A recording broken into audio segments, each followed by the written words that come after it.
Good morning, everybody. I'm delighted to be here this morning. Thank you so much for inviting me. And it's wonderful to be here with you today as President of the British Academy. So I started my presidency in the COVID years, and so opportunities to travel, to meet counterparts in Europe and beyond have been quite limited. But as you'll hear, the Academy has continued, and in fact, we've been deepening our work with partners across Europe, despite all the challenges that we've faced in coming together. At the British Academy, we've just celebrated our 120th anniversary last year, and I realised just how we're a relative newcomer to the scene of academies compared to organisations such as the Lincei with centuries standing behind you. And it wasn't long after the Lincei was revived in 1874 and you opened up to include humanities and social sciences, or the moral sciences, that the British Academy was born. And in fact, the stimulus for our creation was a meeting in Europe. So moves are being made across Europe to establish an international association of academies.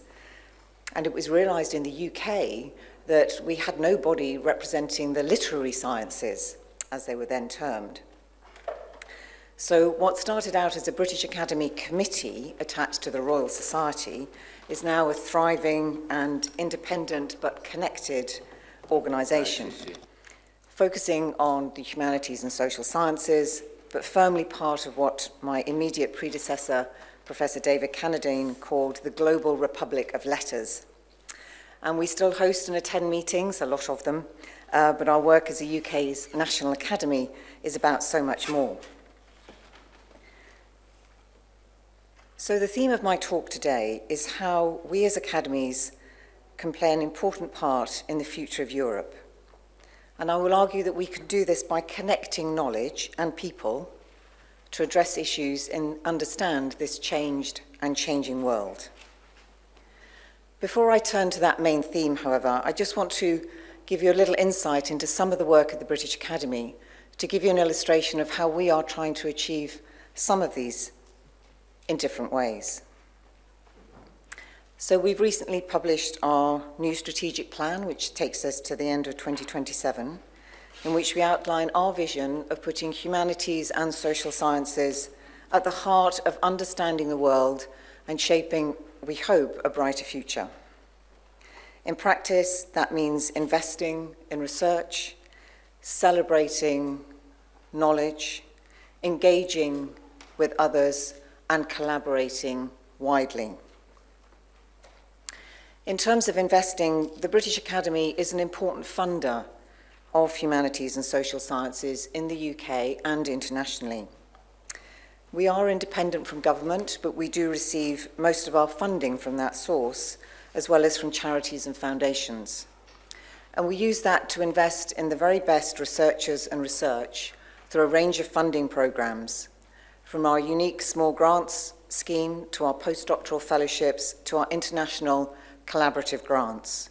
And last year we were able to give out between 55 and 60 million pounds in funding. And we know the difference our funding makes. Indeed, many of our fellows, and I think some of you here today, have received funding from the Academy at critical moments in their career, which has been transformative.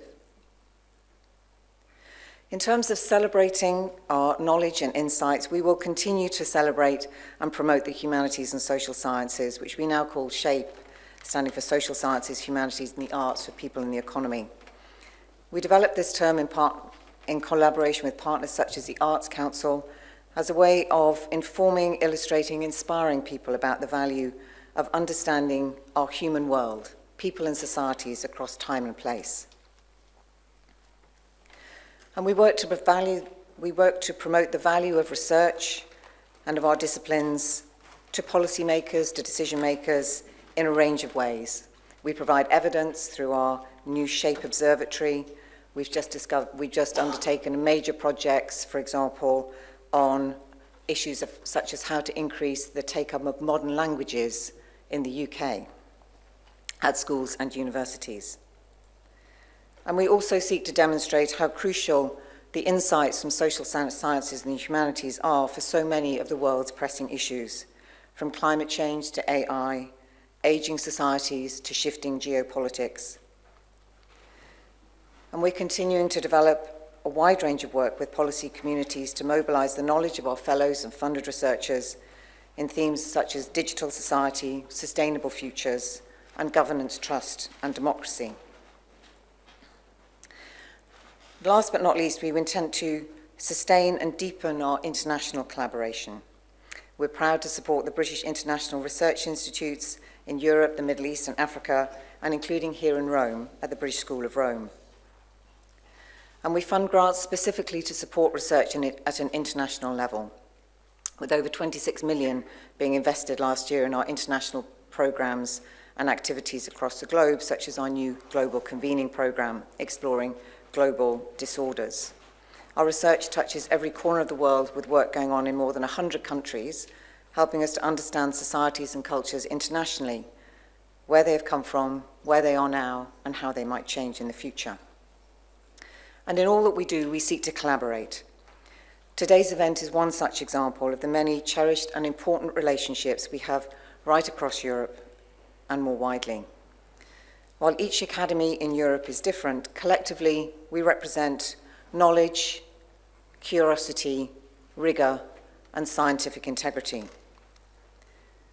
I believe it is beholden on us to ensure that the insights that we have from the work that we do, the knowledge that we gain,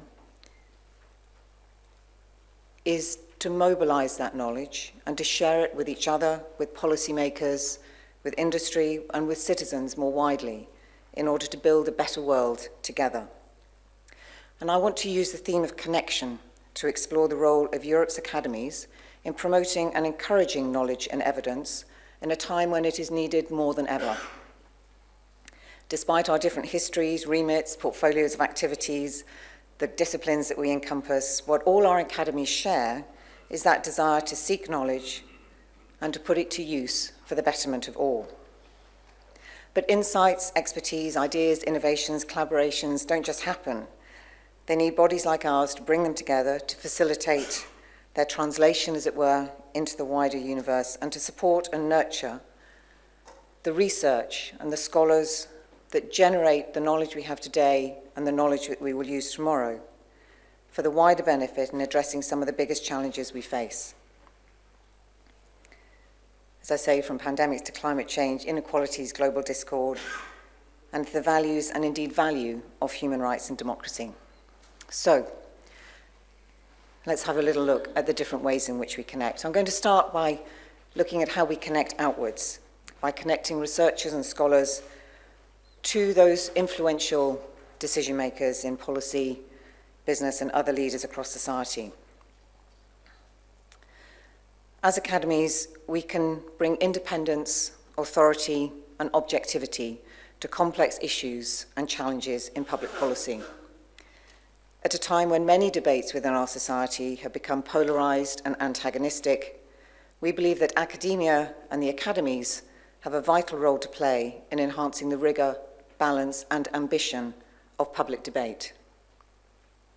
This purpose was, of course, brought into sharp relief when the world was plunged into the COVID-19 pandemic and the nature of the information environment became more important than ever.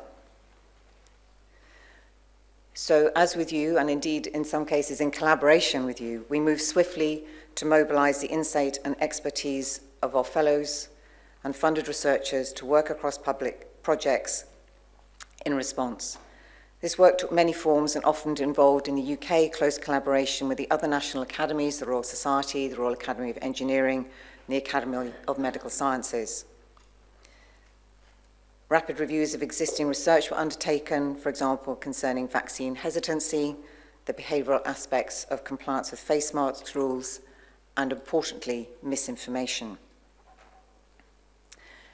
As the British Academy, we were also asked by the UK's Chief Scientific Advisor, while still in the midst of the pandemic, to produce an independent report looking at the long-term societal impacts of COVID-19. And in approaching this question, we did what we know all academies do best.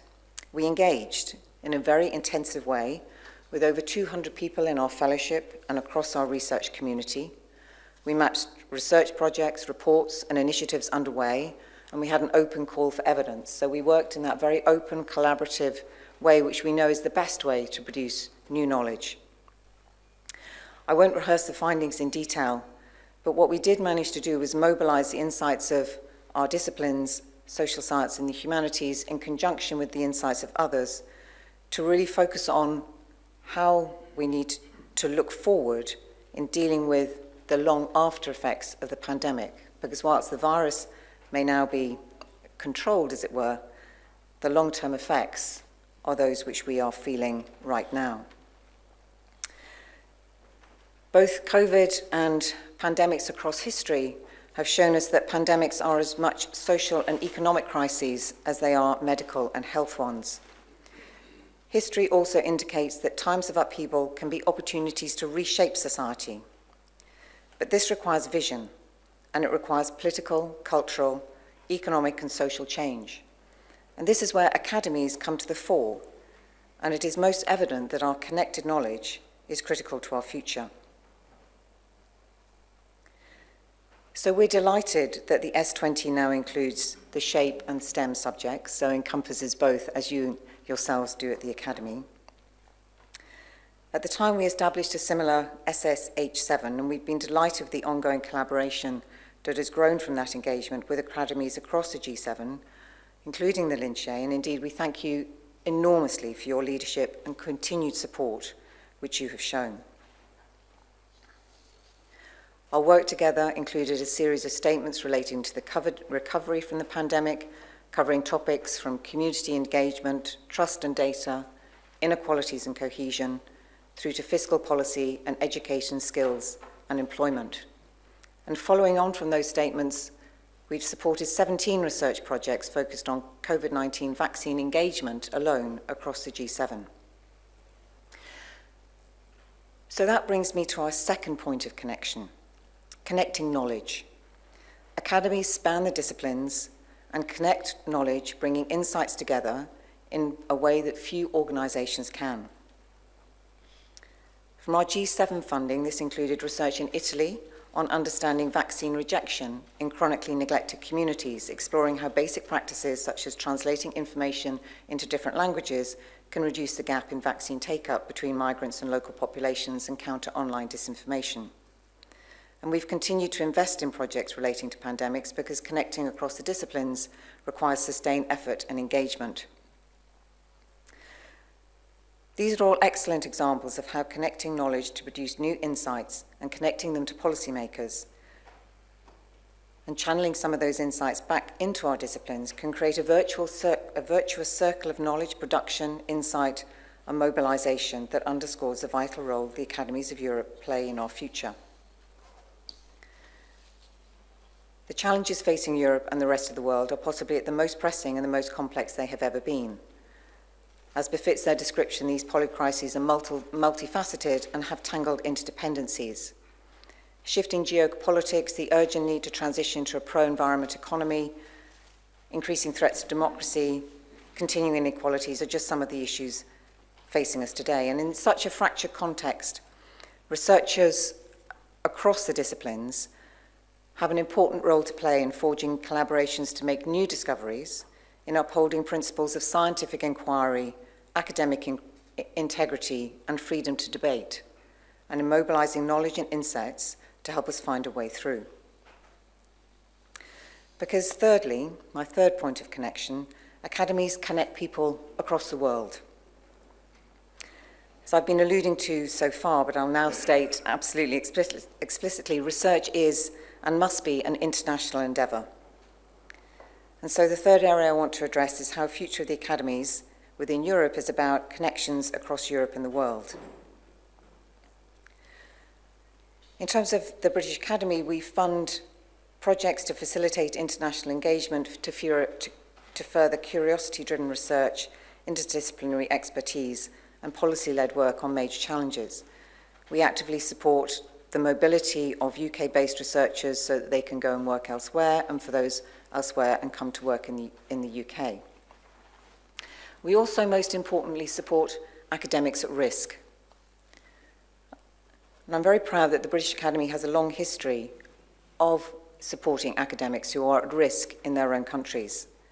We helped to establish the Council for Academics at Risk in the 1930s, and I'm incredibly proud that we were able to build on this work by establishing a new Researchers at Risk Fellowship scheme for Ukrainian academics. This we did in March 2022, just after the invasion, in partnership with the Council for At-Risk Academics, with the other national academies and the UK government. And the programme supports academic researchers to continue their work with a UK institution for up to 2 years and includes financial support to cover salary, research expenses and living costs for researchers and their dependents. As of today, it is supporting 177 Ukrainian academics and 200 of their dependents to relocate to the UK for the period of the war, and we have partnered with over 70 different institutions to host the awardees. And the research that they are undertaking is incredibly broad-ranging, from Egyptology and Elizabethan England to diaspora engagement policy in Europe, post-quantum cybersecurity, coastal erosion, and biotechnology. So the war in Ukraine is clearly a tragedy of enormous proportion, but we know that we're doing one small thing using our influence in the academic world, which gives us a tiny spot of hope. We also need to think about the future generations of our disciplines and of our scholars. So we work hard and quite extensively with early career academics. In terms of our international engagement, we run successful writing workshops with those in the Global South, which cultivate professional networks and mentorship for early career researchers in developing countries, equipping them with knowledge and skills to publish more widely and to further their careers. We also organise, for example, Knowledge Frontiers Symposia to bring early career researchers together, giving them an opportunity to meet their counterparts internationally and to share cross-disciplinary perspectives, which may directly or indirectly lead to future collaborations. And we've also, in England and Wales, just launched the Young Academy scheme, which I understand you're also about to embark upon. This has been longer standing in Scotland, but it is an incredibly valuable way in which young academics can be brought together to forge their new networks and to help facilitate and advance not only their careers, but that of the health of our disciplines more broadly. And I'm delighted that we've also been working with the Lincei on a symposium last January focused on inequalities with early career researchers. And this is now supporting 7 projects, including researchers based in Florence, Napoli, Milan, Bologna, and Padua, working on research as broad as the impacts of robots on employment and industrial growth, child bereavement policies in schools, and how journalists mediate stories of domestic abuse. And partnership is also key to work we've undertaken previously with the European Academies through the All-European Academies, ALEA. This has included influencing the development of EU framework programmes and work on truth, trust and expertise. And of course, it is difficult to speak about European research collaboration from a UK perspective without mentioning association to Horizon Europe. Needless to say, unless there were any doubt in the room, I want to dispel it immediately, that we have continuously, and I personally have spent many hours of my life in meetings, lobbying, persuading, influencing, arguing, forcefully sometimes, for the UK to be associated to Horizon Europe.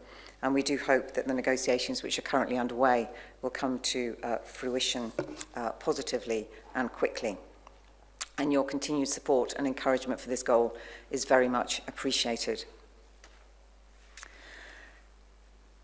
So in my last 2 connections, I've really been looking inward, I suppose, to how we as researchers, scholars, connect with each other, facilitate those connections across people, across countries, across disciplines. And I want to end by turning outwards again and thinking about the connections the academies provide with the wider public. From our very early days, the British Academy has delivered events to an interesting public, or publics. In the 1900s, these were a key part of our activities, and in 1908, our then Secretary Israel Gallant used the 300th anniversary of the birth of John Milton to go beyond the lecture with a church service, a theatrical performance, and even a banquet held by the Lord Mayor of London. So if we fast forward today, our events programme has diversified further still with interactive Q&As, panel debates, musical performances and more, though we have gone slightly more secular and we have dialed back a little bit on the banquets. But last month we launched a new grant scheme for researchers to work with galleries, libraries and museums to develop new and engaging ways of working with the public and engaging the public in what they do. For ourselves, we have an annual summer showcase where we will be throwing open our doors in a few weeks' time to the public. And this is a free festival ideas for what we call Curious Minds, at which our fellows and funded researchers demonstrate some of the insights from their work, encourage others to interact with it, and inspires over 2,000 members of the public with their research. And we're busy preparing our biggest and best yet, we hope, programme of events, though I still got those theatrical performance, banquets and church services in mind. But we are transforming part of our building, our basement, into a set of vibrant event spaces where we'll be able to continue to innovate on how we engage with the public, including through, needless to say, state-of-the-art digital technology. So I hope that next time you're coming through London, we will be open for events business in spring 2024, and you can please come and join us both physically and digitally as you can zoom in from where you are here in Rome.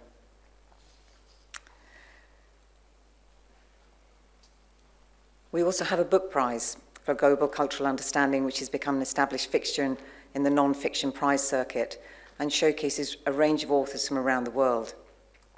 Last year's shortlist included writers from Chile, Sweden, Germany, and included topics such as Chinese language, what happens immediately post-war, and societal attitudes to female murderers.